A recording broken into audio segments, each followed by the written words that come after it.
Have you ever heard of a creature so bizarre? It sounds like it came straight out of a sci-fi horror movie. Imagine a parasite that sneaks into a fish's mouth, eats its tongue, and then takes the tongue's place. I'm not kidding. This thing is real, and it's called the Cymothoa exigua, or the tongue-eating louse. Today, we're diving deep into the absolutely wild life cycle of this freaky little critter. So, grab some popcorn, and maybe check your own tongue just in case. Our story begins in the vast ocean where tiny male Cymothoa larvae are born. They're free-swimming and looking for a home.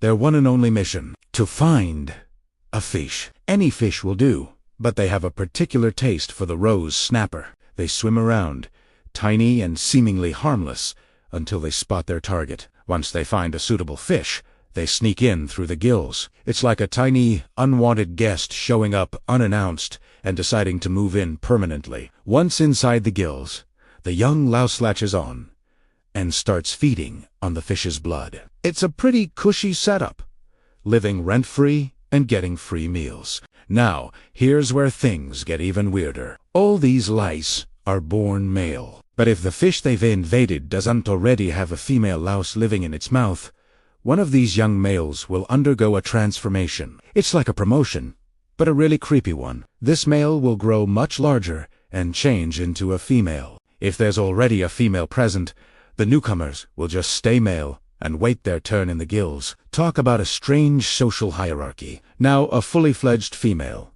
She embarks on the main event. She crawls from the gills into the fish's mouth and attaches herself to the base of the tongue. Using her sharp front claws, she severs the blood vessels, cutting off the blood supply. The fish's tongue, deprived of blood, slowly withers away and eventually detaches.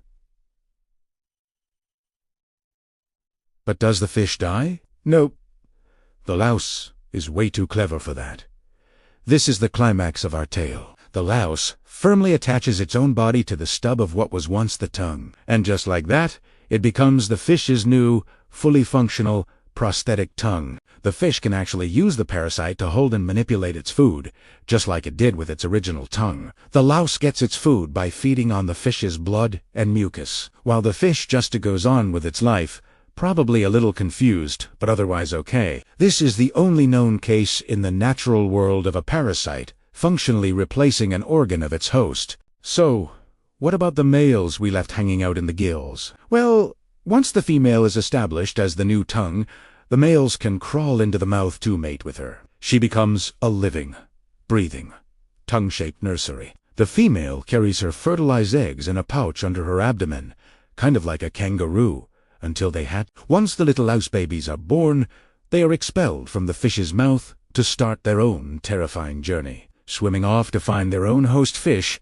and repeat this bizarre cycle all over again. After a life of tongue replacement and child rearing, the female louse eventually dies. What happens to the fish, then? Well, it's left with a stump where its tongue used to be, and it might have a tough time eating. But for a while, it shared one of the most unbelievable symbiotic relationships on the planet. From a tiny, free-swimming male to a tongue-replacing female, the life of the Cymothoa exigua is a true testament to how strange and wonderful nature can be. What a wild ride, right? Thanks for joining me on this deep dive into the creepy and crawly. If you enjoyed this, hit that subscribe button for more unbelievable stories from the natural world. See you next time.